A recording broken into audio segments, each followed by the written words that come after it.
Hi guys, welcome back to my channel and welcome to this episode of Closet Chats. I have the lovely Kamota with me in my little closet. Thank you for coming. Thank you for having me. Please introduce yourself to the people and let them know how awesome you are.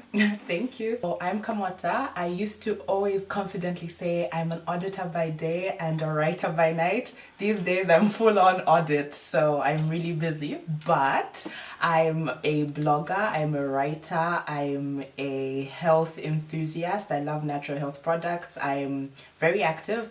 I love to refer to myself as energy in motion. I practice yoga, self-taught. So those are some of the many awesome things that I do. So today we're here to talk about some uncomfortable things that people don't like to talk about. The first thing we're going to talk about is pubic hair. Pubes. P-U-B-E-S. Uh-huh. Yeah, we're going to talk about pubes because a lot of people don't like to talk about pubic hair. Mm-hmm. And a lot of the times in the media we always have this one image of what pubic hair is supposed to be. Why do you think we're embarrassed to talk about pubic hair? Pubic hair. I hope I'm not going to be embarrassed to talk about it right now. Okay, the thing about pubes is... Okay, let's go back to culturally, I feel. A lot of us are uncomfortable just generally talking about every aspect of the body, and because pubes are more intimate hairs, no one is about to really talk about it like that. Yeah. I think the embarrassment is more on the side of women as opposed to men.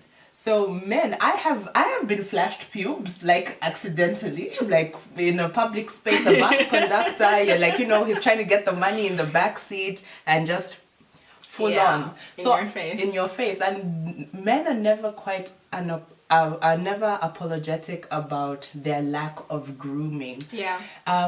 So I feel the shame around pubic hair leans more towards women. For some reason, women are expected to be hairless beings, which is not the case. Like full-grown women have hair in more places than one. So the shame or the embarrassment is it's not supposed to be there. Yeah. It's not supposed to be there, but you're an adult and you grow hair. A lot of us have been taught that if you have pubic hair, like you say, it's dirty. Like it's dirty hair. Like why would pubic hair be dirty, especially on women and not on men?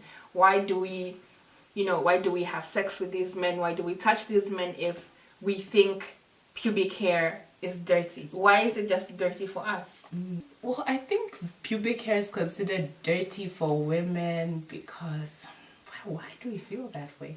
Again, like women's beauty is always policed, so it comes down to should you have hair, even like from just hair on your head to hair on your arms to hair in your armpits. I have hair on my arms. I have hair on my arms. I almost dated someone until he was like, you need to shave the hair on your arms because I'm plaiting braids. Apparently this looks like I'd be plaiting braids on my arm hair was like a problem with him, and he's not like a hairless guy. Exactly. He's like chest hair, arm hair, facial hair, leg hair. Everything. But then I'm supposed to be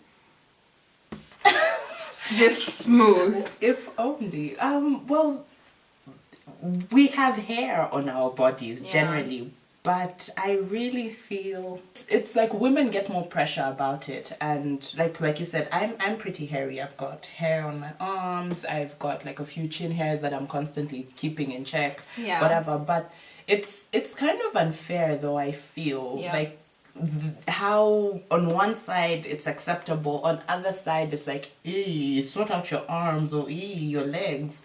So I feel to each their own, though I feel there should be a standard. What is the standard? There should be a standard. What is the standard? I'm curious to hear this. For everybody. Yeah. For me personally, I'm not the type of woman who will keep my armpit hairs. Yeah. I will not. I sweat a lot, so because I sweat a lot, I feel if I have more body hair, I get more sweat. I feel if you sweat a lot, you don't want to get you've got more hair, so there's more room to develop a funk for it to be caught in. So there should be a standard, as long as if you're going to keep it some type of way, you need to take the extra care in terms of how often you shower, if you wear a deodorant. So take the necessary steps. But it's funny because some people that shave still that's not that good. So it's kind of weird to me. But of course, like she said, to each their own. I don't mind what people have on their body as long as you take care of yourself. Having pubic hair doesn't mean you're dirty. Shaving doesn't mean shaving, waxing, lasering, which you shouldn't really do because that's like for life. And if you ever want that hair back, you need implants. Oh wow. You need hair implants, and I don't think that's like a good thing for a sensitive area. So like whatever it is that you do to your pubic hair, just keep it clean. I think like as long as you keep it clean, it's fine. Am I bothered when I see a man wearing a muscle shirt and his arms are out and he's got like pubic hair? I'm not, because that's something that men do. But like if I had to see a woman, I would be taken aback. But I think lately I've been seeing a lot more people owning their body hair, their unibrows, their facial hair, and like you said, you have like some chin hairs and stuff. Like how do people make fun of you? Because I noticed that a lot of times, especially women like to make fun of other women. We like to make fun of our friends, like if someone has hair on their chest area. Could you see mine? No, I couldn't. I don't think it's anything to make fun of. Like what's your response when people are like, oh my god, chin hair and a girl? It's difficult. Like with me, I'm generally a very hairy person, and I have arm hairs. I have like a few strands, like one random chest hair, chin, whatever. So even like with women, there'll be times like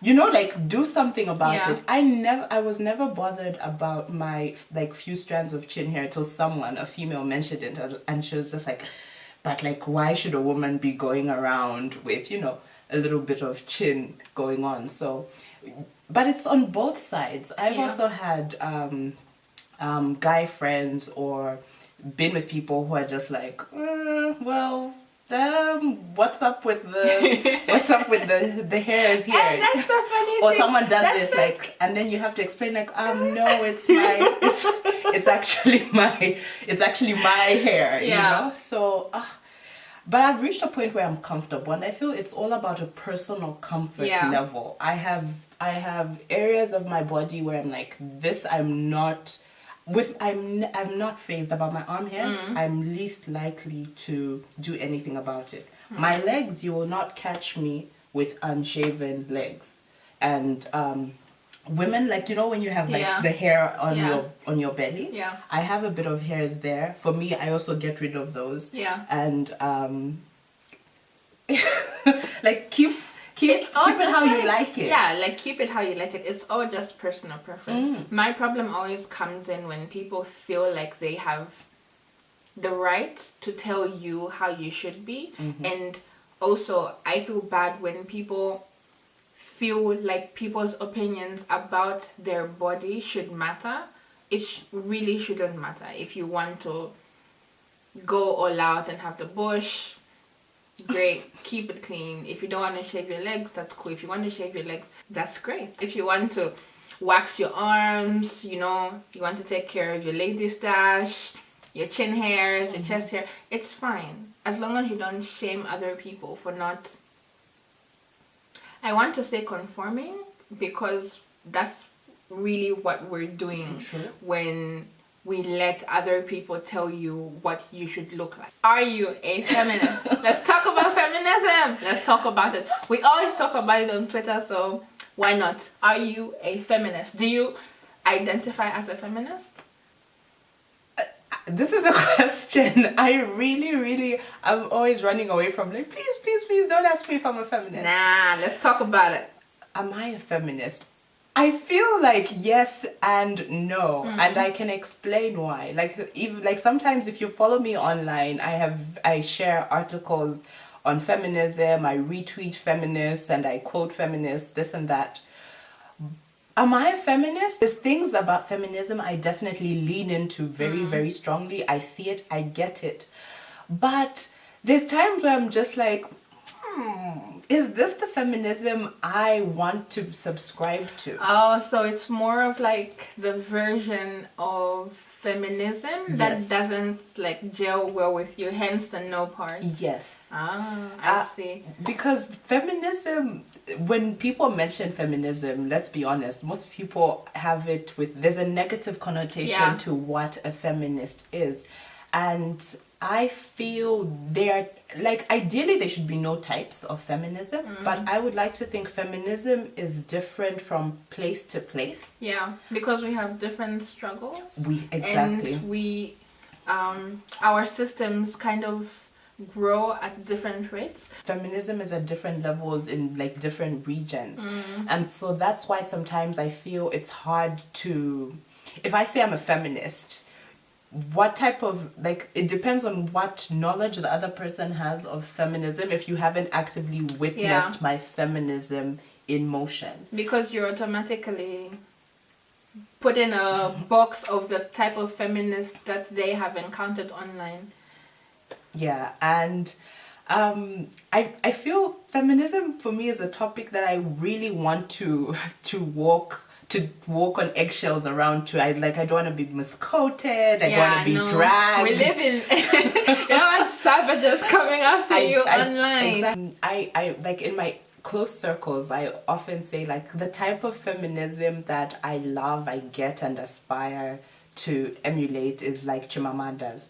Like there's and I'm not shading any other feminists or any other type, but sometimes there's a certain feminism, and okay, I won't call it feminism because to me it's not quite what I believe feminism should be, but there's the certain bashy, there's a certain, you know, the type that's, you know what I mean? There's that angry bashy. We can be angry that we're not considered equals. We can be frustrated. We can be all these things. But there's a certain way that people go about championing the cause that does it more harm than good. And we have a negative, and that gives it a negative perception when I think it's actually really, really a great movement for equality and he for she and she for he. We need each other. Yeah. We need each other. True. Because at the end of the day, most of us just want equal rights. We want equal pay. We want to be treated as human beings, not as objects here for, you know, the pleasure of men. We're more than our genitals. We are more than our genitals. And going back to movements on feminism, I always say feminism in Zambia for me, because feminism, I understand, it takes time to reach a certain level. Yeah. Feminism in other parts of the world where they've overcome certain things, I totally get if feminism is telling women they can own their bodies, be sexual and be empowered. And not that I'm saying that's a bad thing. I totally support owning your body and your sexuality and all that. But for me, if I came to Zambia, and this is not my first priority with feminism in Zambia. For me, feminism in Zambia wouldn't be to tell some girl in a random village in southern province that you can be sexy, you can be nude. For me, the immediate issue with feminism will be, why is she not at school? Why is only her brother at school?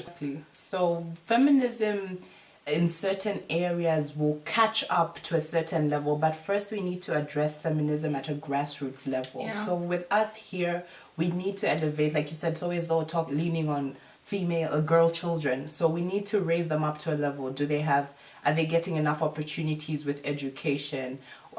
menstrual health has really become Yeah. elevated and we're more aware. And I think that's such a great thing. And also child marriages, because it's the girls that are being married, not the boys. I think I understand, because I feel like some people might not understand where you're coming from, but we have different issues as a country in Zambia, different or similar to other people, but I understand that our first goal wouldn't be to say be liberated. I mean, we would say be liberated, but like the main focus would be on getting an education and being equal to someone. You know, people don't have access to pads and nobody asks for periods. People don't have access to the right to say no, to be married off. I think we just increased our limit, the age limit. I'm not sure if it's us or that was in Malawi, but we're the same country. We're the same country. So some countries are actually increasing their age limit because there are places so far away that you don't know what's going on and the government doesn't have access to that, or even if they do, they're not really bothered because they don't want to disturb the traditions that are there. But if traditions are harmful to girls and women, they need to be stopped. That is true. So that is, for me, feminism at a grassroots level, addressing the really pressing issues relevant to that particular place, because certain things, in as much as they embody feminism, would be a misguided cause or lost because it wouldn't be as impactful as other things. But I'm all for feminism, and it's a great movement, and there's room for feminism everywhere in the world. Yes. Moving on to the taboo issue of sex, we're going to talk about some of the things that you wish you knew growing up about sex. What do you wish you were taught about condoms? Oh man, condoms. Funny, like now that you mention it, I just realized condoms is such a new concept to me. Oh my god! Condoms. I don't think I ever knew about condoms growing up. No, condoms are very, very new to me. Well, not like last year type new, but they're fairly new to me. So, well, I wish I knew. I knew what they were, but I knew what, like, I would know, like, this is a condom, but nothing further, nothing further. I just knew condom. I think I wish I knew how to put them on earlier. Oh, okay. A lot of us want to take our own sexual health into our hands. So if you're empowered enough to know how to put a condom on someone, it might help you. It would be nice to have the power to take control of your life and not have it lie in the hands of a horny boy. That is true. Well, with me, I wish I did know more about condoms than I. Are we just talking about like male condoms or like female condoms? Oh, like I didn't even know about those. Because I think the education on female condoms is very hush-hush. A lot of the times people don't like to use female condoms because they're cumbersome to put in, and it's just like not mainstream sexy. You don't see people in movies being like, woo, female condom, so we've grown up with the mentality that it's not sexy, it's not easy, because we don't have a lot of access to it. Have you seen a female condom? Have you used a female condom? I haven't seen or used a female condom. I need to change that. I'm just kidding. I don't have a female condom. Well, going back to the whole thing about condoms, what I wish I knew, or what I wish was different about socialization and around condoms, is that it's a male's responsibility. Because naturally on the market, there's definitely more male condoms than female condoms.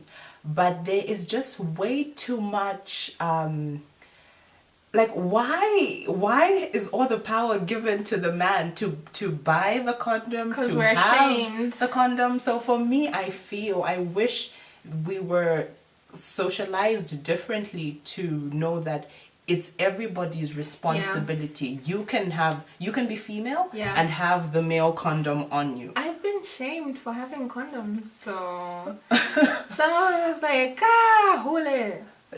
And that is not right. I feel no, it's not. You shouldn't be slut shamed for taking responsibility and owning your options when it comes to how you decide to go about your sexual life. So I wish I knew that it's totally okay for a woman or a female to have condoms on her, and it's okay to be that person to say, oh, here, use this. Go. And take it. This is yours. Yes. To you. So, but then it just goes back to, we don't have enough conversation around sex, and culturally it's a taboo to talk about these things. Yeah. But we need to stop lying and pretending. Sex is happening. It's happening in religious homes, it's happening in schools, it's happening everywhere. So we can't pretend it's not happening and refuse to have the conversation. Yeah. The moment we're not having the conversation, it's happening anyway. And the thing is, you want to make sure the type of information going out there is empowering and accurate to the end, I don't know if I can call it the end user. Or definitely. Staying on the subject of sexual health, I've noticed that, I don't know about other countries, but here people ask for your body count.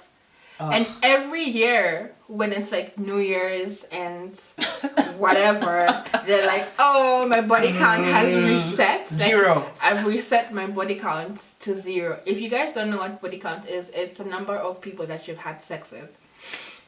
Why are we obsessed? Why? Body count obsession. Yeah. First of all, I really, really love that I have educated myself and learned the whole body count, this and this and that. Body count is a shaming tool, I feel. I agree. And it's the wrong question. I feel if you're concerned about body count, you shouldn't be having sex because you are asking the wrong question. The right question to ask is, are you having sex? Yes or no? Have you exposed yourself to any viruses or any situations that could in any way affect your health? That is the question to ask. So with me, if you want to know my body count, it's none of your business.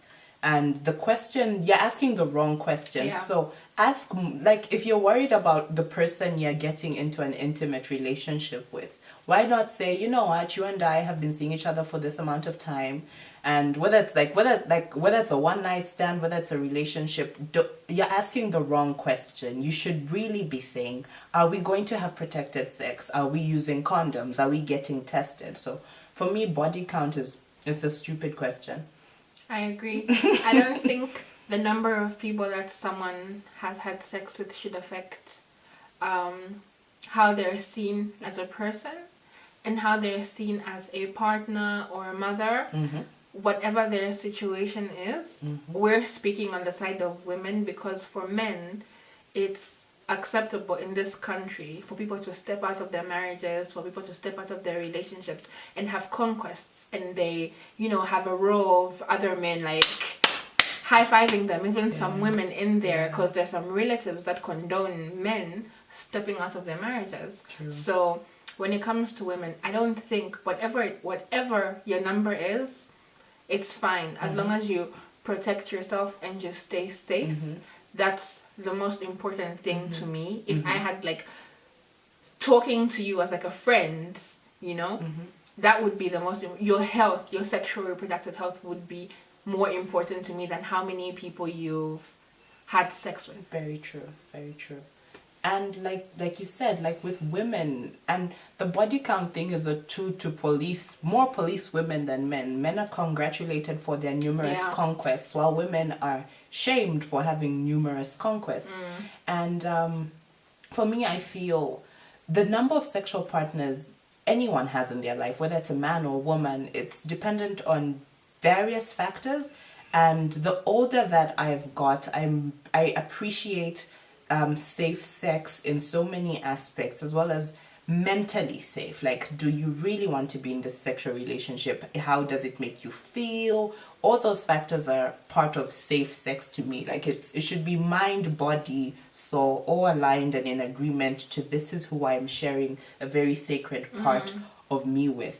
So it's very unfair to judge people based on the numbers. Like, oh, the 25, or he's been with 15, he's been with 10. Be safe. Number one, be safe. If you happen to be a sexually active person, you have had 10 relationships and all these relationships had an amount of love, care, and affection, are you a slut because you shared yourself with these people you were in a relationship with? You know what I mean? So what are we measuring? What are we measuring? One of the things that Zambians like to say is, like, if you have a lot of people that you've had sex with, you probably have a spiritual husband. Oh, I was not expecting this conversation to go there, but it's gone there because this is something that I've seen so many times. It's like it's like our response to anything that's different, anything that's not in the fake normal that we've built for ourselves. I say fake normal because people have sex and we pretend they don't. People have children outside marriage. How do they have those children outside marriage? God knows. People have all these wives that they're marrying. They have all these kitchen parties with like different women, and you don't ask questions. We just pretend we're this clean Christian country full of Christian people who only do Christian things, and the people that like step to the left when they're supposed to step to the right, you all have spiritual husbands because the evil spirit is leading you to do those things. Oh, so I'm a spiritual person. I'm a practicing Christian. I'm a Christian. I'm being a spiritual person. I do believe in certain aspects of spirituality, but I really think sometimes as Christians we need to take several seats and not blame everything on a spirit or spirit that.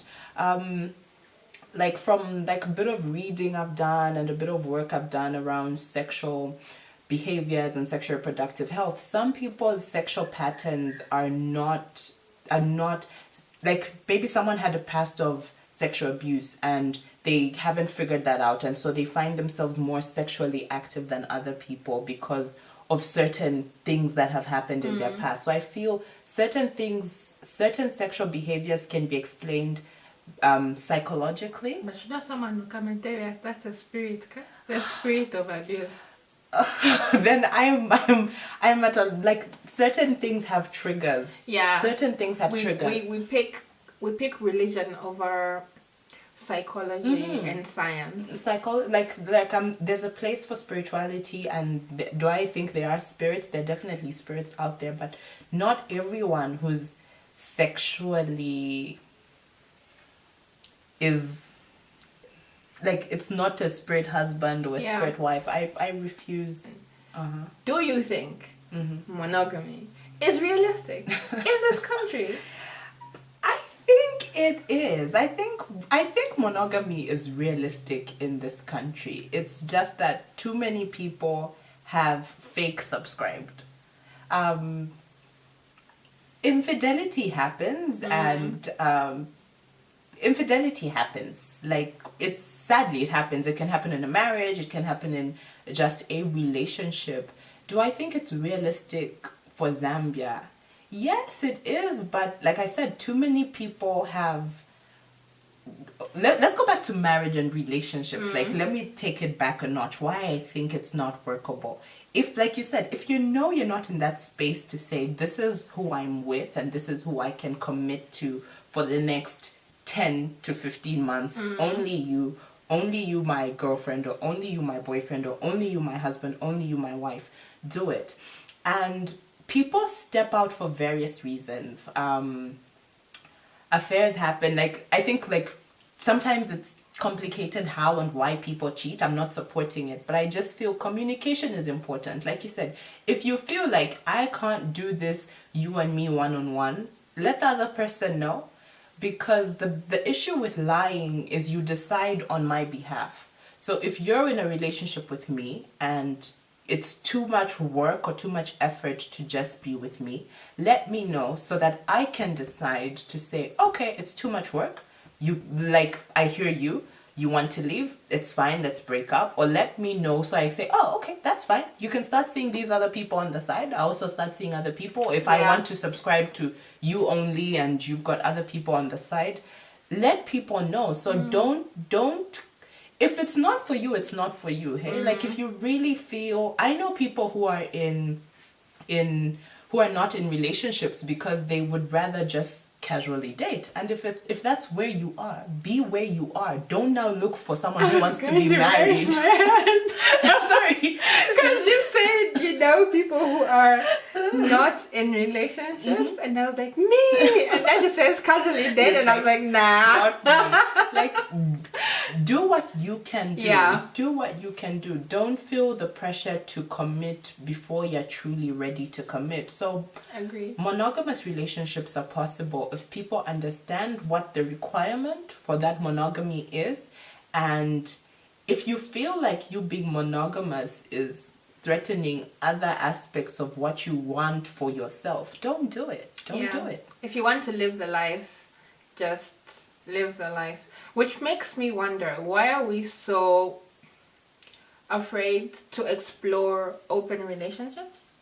An open relationship, basically, open relationships are situations where two people are in a committed relationship and they both decide to bring other people into their relationship. It could be for whatever reasons the one person in the couple feels that they need a third person. Why are we so afraid to explore open relationships in this country? In this country. Oh, I really think we like shady things. I feel legitimizing.